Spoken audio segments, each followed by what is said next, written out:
It was great to see the Tennessee Titans win on Sunday. But if we're honest, this team is still terrible. It's time for a reality check on today's edition of Locked On Titans.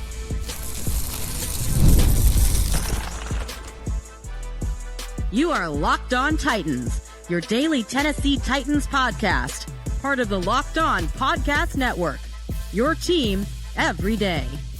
Welcome to the Locked On Titans podcast. I am your host, Tyler Rowland. Titans fans, today's edition of the Locked On Titans podcast is brought to you by FanDuel. Right now, new customers can bet just $5, and if your bet wins, you'll get $300 in bonus bets to use across the app. On today's show, it's time for a reality check. I don't mean to be a wet blanket or rain on the parade, but I'm seeing a lot of crazy things being said out there, and we need to have a moment to be honest about this football team. I'm going to talk about the Titans' schedule going forward and how many wins I think they might actually get the rest of the year. We'll talk about the status of Brian Callahan, and we need to talk about some players on this team who are just not living up to their end of the bargain. But before we go, we are going to talk about some things to get excited about for this week coming up. Now, before we dive into all of that, thank you for making Locked On Titans your first listen each and every day. Remember, Monday through Friday,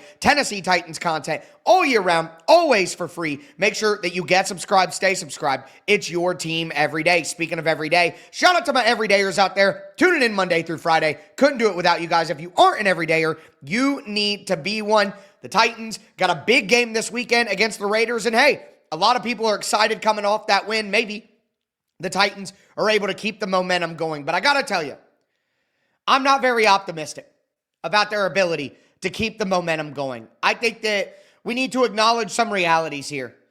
That win was an absolute fluke against the Arizona Cardinals. Now, the Titans deserve their credit for making plays, something I talked about on the squad show on Tuesday with Brad Hopkins and Julian Missinone. Like we talked about, hey, the Cardinals gave opportunities away, but the Titans also took advantage of opportunities. It's not like the Cardinals gave the Titans their touchdown drives that they went on. It's not like the Cardinals gave the Titans their defensive stops after that fumble at the goal line. You know what I mean? Like, the Titans took care of plenty of those chances. But they should have got rolled by the Cardinals. If DeMarcado doesn't drop the ball at the goal line, the Titans are down 28-6 in the fourth quarter, and they absolutely get smoked. And we're sitting here having the same conversations about Brian Callahan being fired and this team being the worst team that we've ever seen. I'm sorry, while there are things that I liked from that game, and we talked about them all day yesterday. If you're going to get all mad and angry in my comments, oh, he's so negative, then go back and listen to yesterday's show where I talked about all of the things that I think are real and are encouraging and are exciting and optimistic for the Titans. But we got to have the other side of that conversation. There are people saying, oh, the Titans could get back in it. Oh, the Titans might be able to get more wins than they got last year. This team may turn the corner. No. I'm sorry, I'm not buying that. This team is still the worst, if not the second worst team in the NFL. I firmly believe that. Brian Callahan is still a terrible football coach. He's awful. The Titans won this game in spite of Brian Callahan. Like, they came out totally unprepared. They got smoked out of the gate. They had no answers whatsoever until the Cardinals provided them their answers. The Titans didn't dig deep and pull this out of themselves. The Cardinals gave this game away. And you look at the Tennessee Titans schedule going forward, and I'm sorry, but I don't think this team is winning more games than they won last year. I think they'll be lucky to get the 3 wins. They play the Raiders this week in Las Vegas. That's their best opportunity, I think, to get a win before Thanksgiving. Because after this, they're going to play the Patriots. The Titans are going to get throttled by the Patriots. Not only is Mike Vrabel going to have his team playing on fire, and you know that, but the Patriots are actually a decent football team. So with a decent football team, with max motivation, they are going to smoke the Titans. I mean, it's going to be ugly. And then the Titans got to play the Colts in Indianapolis. Give me a break. Now, the Chargers have not been playing good football lately. They're beat up on the offensive line. They don't have any running backs. The defense looks terrible. But do you think a Jim Harbaugh team with Justin Herbert at quarterback is going to lose to the Titans? No. Come on. And then the Titans play the Texans. They just got beat 26-0 by the Texans, and the Texans are turning things around now after their get-right game against the Titans. The Texans are never going to be as bad as they were the first 3 weeks of the season before the Titans. It's the opposite. They didn't turn into a pumpkin. The Titans turned them back into a carriage. Is that how the metaphor would go? You know what I mean? And then they play the Seahawks, who just lost to the Buccaneers, but put up 35 points. The Seahawks are an awesome team. And then go from there. They play the Jags. I tried to tell you guys, the Jags are a good team. They were just hidden by bad coaching. The Jags have a ton of talent. Titans are going to beat the Jags. Then they play the Browns, December the 7th. All right, there's an opportunity. The Browns just traded Joe Flacco to the Bengals. I think he's the only quarterback that I would have been worried about whatsoever to take down the Titans just because he's a professional quarterback and knows what he's doing. But then again, the Browns have a really good defense and a great player in Myles Garrett who could absolutely destroy the Titans. That's at least a chance, though. Then they play the 49ers. Oh, come on. No way. Then they play the Chiefs. Then they have the Saints. And then they play the Jags again to finish the year. And maybe Jacksonville is tanking that game because they have the division wrapped up or something. And they have a chance there. But I doubt it with how good the Colts are. So I'm looking at the Raiders game this week, the Saints game, and the Browns game. Those are the only chances that this football team has to win a game. They're not going to get given a win like the Cardinals just gave them a win. That's not going to happen again this year. So I think right now, if I had to guess, I would say the Titans win 3 games once again. And if we get to the end of the year and the Titans have won 3 games, what reason for optimism is there? The whole point of this season, I predicted the Titans to win 5 games. I'm not here saying, oh, that's not enough wins. But they needed to win more games than they won last year to show improvement. And I don't believe that that's going to happen because they beat the Cardinals in that fluke fashion. No way. And even more so, like I was saying, Brian Callahan is still a bozo. Brian Callahan is still the worst head coach in the entire NFL. His team won in spite of him on Sunday. He makes terrible in-game management decisions still. The team has not improved. A ton of players are playing significantly worse than they played last year. Again, I don't want to be a wet blanket. I don't mean to rain on the parade, but that game is over now. And we got to move forward. And I'm seeing a lot of optimism that this team might have turned the corner, flipped the switch. And I'm like, what did you guys see? What are we talking about? An interception that got fumbled into the end zone for a touchdown? A guy dropping the ball at the 1-inch line? This team is terrible still. And they're not going to win more games than they won last year, which is not the progress that we hope for. It's going to be a failed season. Now, maybe I'm wrong. Maybe the Titans do turn it around. They flip the switch of some kind or whatever. But I'm still thinking about who the next head coach is going to be. Because Cam looks lost. The receiving group, still bad. The offensive line can improve, but the offensive line was playing pretty well, and they were down 21-6 in the fourth quarter.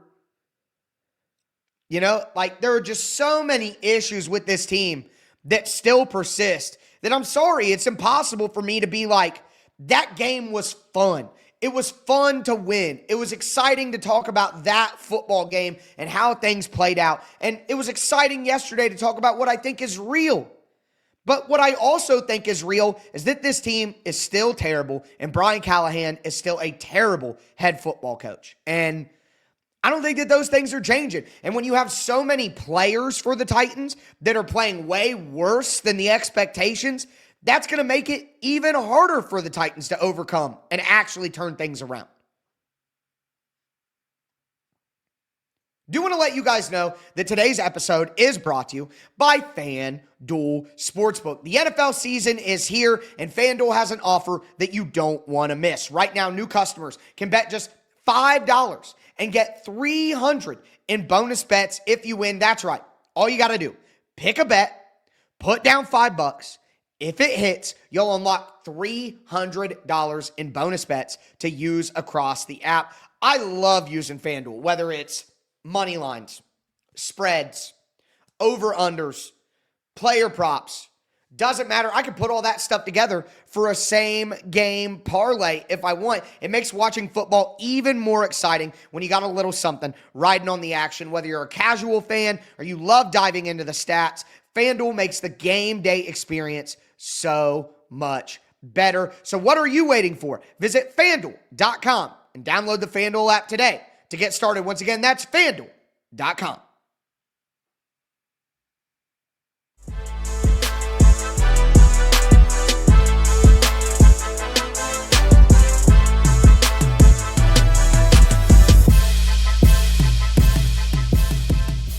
Titans fans, let's continue today's edition of the Locked On Titans podcast. We talked about the reality check that I think a lot of people need to hear about this football team. This football team's still not good.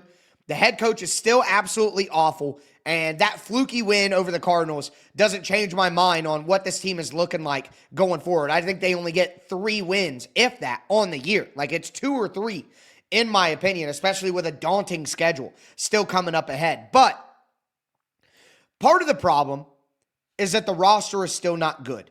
That's the main impetus for me. The roster is still not good. The coach is still terrible. All right. And we talked about yesterday things that were real coming out of that game. Cam Ward being clutch at the end of games. Calvin Ridley getting things going. The offensive line playing well. Jeffrey Simmons at an all-pro level. Snead playing well. Cedric Gray playing well. Chim Dike as a Pro Bowl returner. All of that is real. And that's stuff to be excited about, for sure. But also, you know what else is real? This wide receiver group is terrible. Calvin Ridley may round into form, but where's Elic Ayomanor been? Dropping passes every week? Dropped a slant?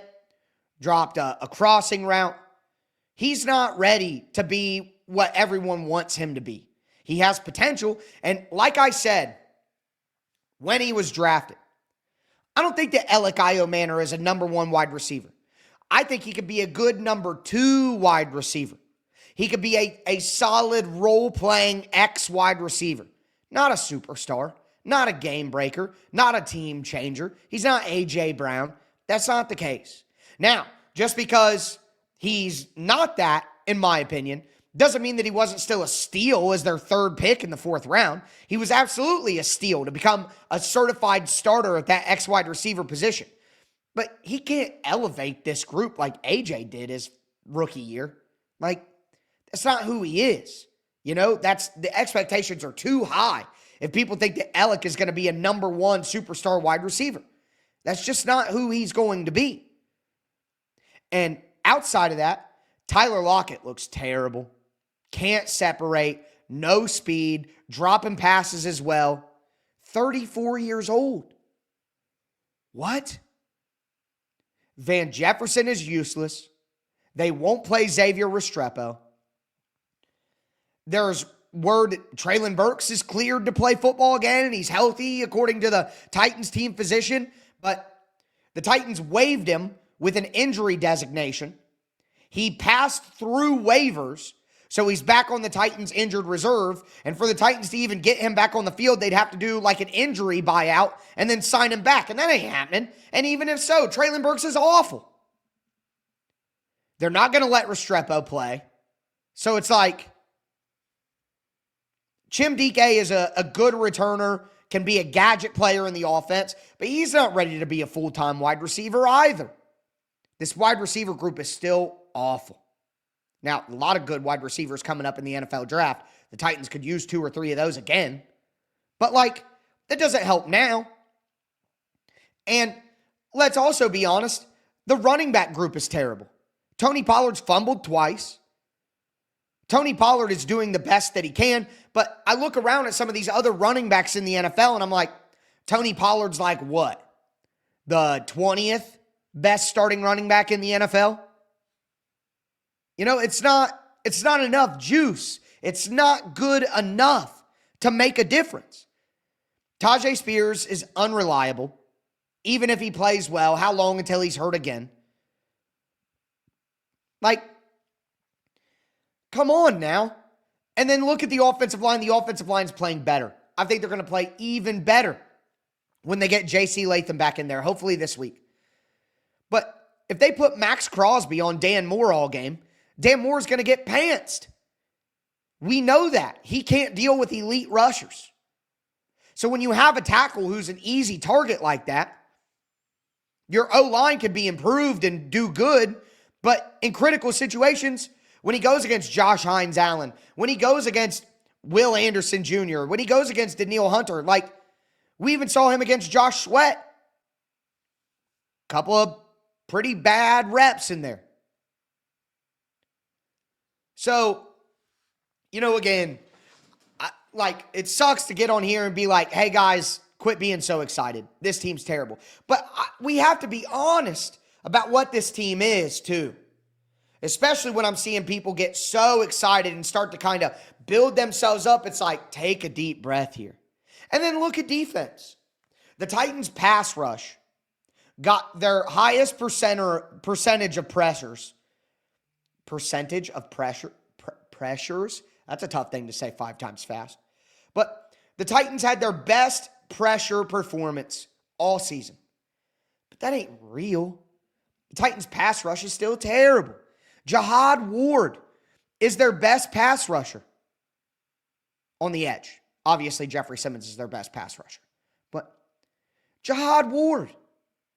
Femi isn't ready to be that guy. Arden Key has been awful this year. Draymond Jones has not been good. So it's not like this pass rush group has turned a corner in some way. And let's also be honest here. A lot of people say, oh, get T'Vondre Sweat back. Guys, I got to tell you, whether you're paying attention or not, the team is disappointed in T'Vondre Sweat. There's a lot of talk and whispers out there that he's not taking his rehab seriously. He's heavier this year than he was last year, despite what he says. The team is not satisfied with what he's doing behind the scenes. Again, I can't confirm that. I'm not telling you sources, blah, blah, blah. I just, you hear somebody say this, you read somebody say this, and you put 2 and 2 together and connect the dots. So it's not like T'Vondre Sweat is going to show up and it's going to make some big difference in the pass rush. And then also continue going down the line. Cody Barton has been terrible. I was so excited for Cody Barton after the offseason that he had. He's got all those picks in practice, great leadership, the mic'd up video. He looks terrible. He's slow. He's not violent. He's not physical. He can't get off blocks. It's been terrible. Thank God for Cedric Gray. Amani Hooker is playing the worst football I've ever seen him play. I mean, just every week getting roasted in coverage, missing tackles. He's been terrible. Jalen Armour Davis, I think, could be a solid role player. But a starting corner, we saw what happened. He can't handle good wide receivers. They're going to attack him. And the Titans were able to put L'Jarius Sneed on Marvin Harrison Jr. And the only other options that the Cardinals have are, Michael Wilson, who's an okay NWI level player. But other teams are going to have way better options than that. Not the Raiders, though, luckily. But I'm just saying, and then Joey Sly has been awful. He missed an extra point. He missed 4 straight field goals at one point in time between the last couple of weeks. He has not been good. Now, Brian Callahan has a lot to blame for that, but that goes back to my original point. This is a terrible roster with a terrible coach. So, yes, they got a fluky win against the Cardinals, but guys, don't let that get your hopes up that this team's turning it around. I'm just trying to be honest with you that it ain't happening. And I'll remind you that last year when the Titans got a big, momentous win that they had needed desperately against the Texans, they came back the next week and got beat by 40 against the Commanders.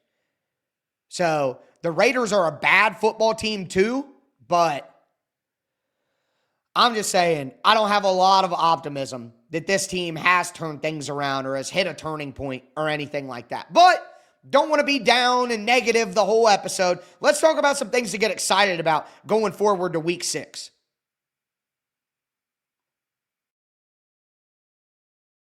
I'm Cody Rourke from Locked On Broncos, and this episode is brought to you by Peloton. Peloton is shaping the future of fitness with the brand new Peloton Cross-Training Tread Plus, powered by Peloton IQ. This is Peloton's most advanced equipment yet, giving you real-time guidance and endless ways to move, whether you're running, lifting, or you're cross-training with your favorite instructors like Alex Toussaint. It's training reimagined to make your workout more personal. Peloton is built for breakthroughs with features that help you plan, stay motivated, and hit peak performance. You can let yourself run, lift, flex, and go while Peloton handles all the rest. Plus, Peloton IQ provides real-time strength coaching, tracking your progress and suggesting weights that challenge you so you can get stronger. Plus, the new movement tracking camera, it counts your reps and corrects your form in real time, making sure every rep is safer and smarter.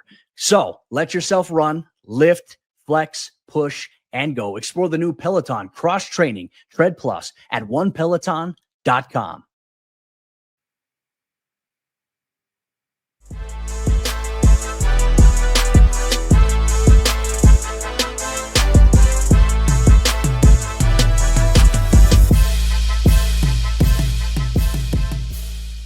Titans fans, let's cap off today's edition of the Locked On Titans podcast. We talked about the reality check that I think a lot of people need to hear about where this team is, where this roster is, and how bad their head coach is. We talked about all of the different issues that still remain on the roster that lead me to my belief that this team is not going to win more games than they won last year. But I do want to finish with some optimism. Before I dive in, I do want to thank you again for making Locked On Titans your first listen each and every day. Remember, Monday through Friday, Tennessee Titans content all year round, always for free. Make sure you get subscribed, stay subscribed. It's your team every day. But reasons for optimism going forward, reasons to get excited. I feel very confident that JC Latham is going to be back out on the field this week. And my God, do the Titans need him. Last week, Max Crosby lined up on the left side of the defense, which would be going against the right tackle, basically the whole game. He had a couple of snaps on the other side, but basically the whole game, he lined up on the defensive left. Well, if Ali Udoh is out there, that makes me nervous. But if JC Latham is out there, he might be able to withstand Max Crosby enough. You know what I mean? Like, he might be able to do the job enough to where Max Crosby doesn't ruin the game for the Titans, which that's a number one key to victory. Spoiler alert for you guys. Number one key to victory is stop Max Crosby. Do not let him absolutely wreck this game. Okay? They can't allow that to happen. The Raiders don't have anyone else that I'm truly worried about on defense. No one. The Raiders are not a good team. They're not a good roster. I'm not that worried about it. But Max Crosby, I am desperately worried about. So getting JC Latham back, not only for this week as well, but for the future of the offensive line to let them play together. This offensive line, in theory, could be together next year as well. Kevin Zeitler, I don't know. But, to build the momentum necessary for the Titans to prove me wrong, they need their offensive line at full strength and full cohesion. So the first step to doing that is getting Latham back in the lineup. And I think that's going to happen this week. And I think that's something to be very excited about going forward, because you take your worst offensive lineman on the offensive line and you plug in what could be the best offensive lineman on your offensive line. And that's always going to be good. So I love hearing that. Not only that, but more Gunnar Helm. It's insane to me. Again, coaching. The coaches are morons, man. I don't know how else to say this. Speaking of coaching morons, did you guys hear the story? Shout out Buck Rising from 104 5 The Zone in Nashville, but he had Ben Jones on, and Ben Jones was saying that in the second half of the Kansas City Chiefs game, the playoff game that they came back and won in 2017, in the second half, Ben Jones and Marcus Mariota were calling the plays, not Terry Robisky. This is why I tell you guys, yes, I'm not an NFL coach. Brian Callahan has forgot more about football than I will ever know, and I know that. But that doesn't mean that these guys are always right or good at the job. It doesn't mean that a guy like me who watches tape and pays attention to other offenses and other teams can't look at what the Titans are doing and say, what is going on out here? This is not right. This is not good. Because you have stuff like that going on behind the scenes. Anyways, that was insane. But the point is, just because Nick Holes knows more about football than me, and Bo Hardigree knows more about football than me, and Brian Callahan knows more about football than me, doesn't mean that they are right about everything. And playing Chigakonkwo the vast amount of snaps more than they have played Gunnar Helm is malpractice. And, maybe it's my biases from before the season. I have said all along, Gunnar Helm should be tight end 1. Maybe Chigakonkwo has more catches. Maybe Chigakonkwo has more yards. I could be fine with that. That would make sense. But Gunnar Helm should get more snaps. And it has been a vast separation through the first 5 weeks of the season. Now, the reason this is in the optimism category of the show, Nick Holt said at his press conference on Tuesday that Gunnar Helm has earned more opportunities. And it's like, well, duh. He runs good routes. He's sure-handed. Duh. Couldn't you see that on his college tape? Isn't that why you drafted him? And not only that, but Chigakonkwo has been a disaster as a blocker. And Gunnar Helm is no George Kittle by any means, or Jeff Swaim or something like that. But he's 6'5", 250 pounds. He's 3 inches taller and 30 pounds heavier. He's just bigger. So he's going to be able to block more effectively just from that alone. So you have a guy who's more sure-handed, a better route runner, and a better blocker. And he's not playing more because, it just makes no sense whatsoever.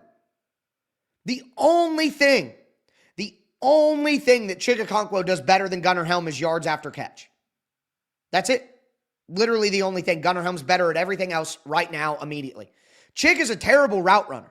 He has never been a good route runner. Ever. And he can't block. And he's small. It's not rocket science. I just don't understand. I don't get it. So hopefully, with Nick Holes saying that, he's telling the truth, and the Titans actually let Gunnar Helm get more snaps.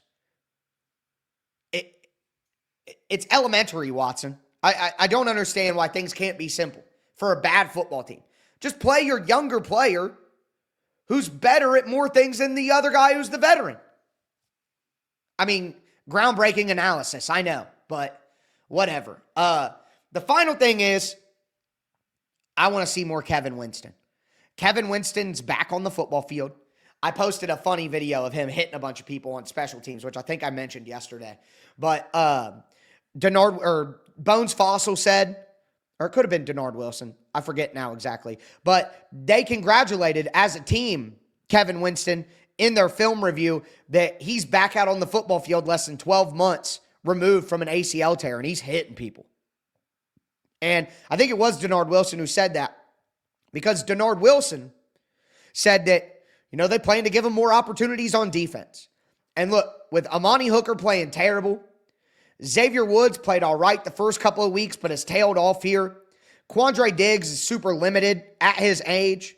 Having a guy like Kevin Winston out there who has speed and range and is a great tackler and has physicality and size. Again, we're to a point here. The Titans are 1-4. And why not play your younger players? Why can't Xavier Restrepo get a chance when Tyler Lockett's corpse is out there doing nothing? Why can't Gunnar Helm play more than Chig? Why can't Kevin Winston get some opportunities? Like, why not? Why not? So hopefully this inspires some optimism, some excitement, but let's get JC Latham back out there. Let's see more Gunnar Helm, and let's see some more Kevin Winston. That sounds exciting to me. But that's going to do it for me today, folks. As always, I am your host, Tyler Rowland, and this was Locked On Titans.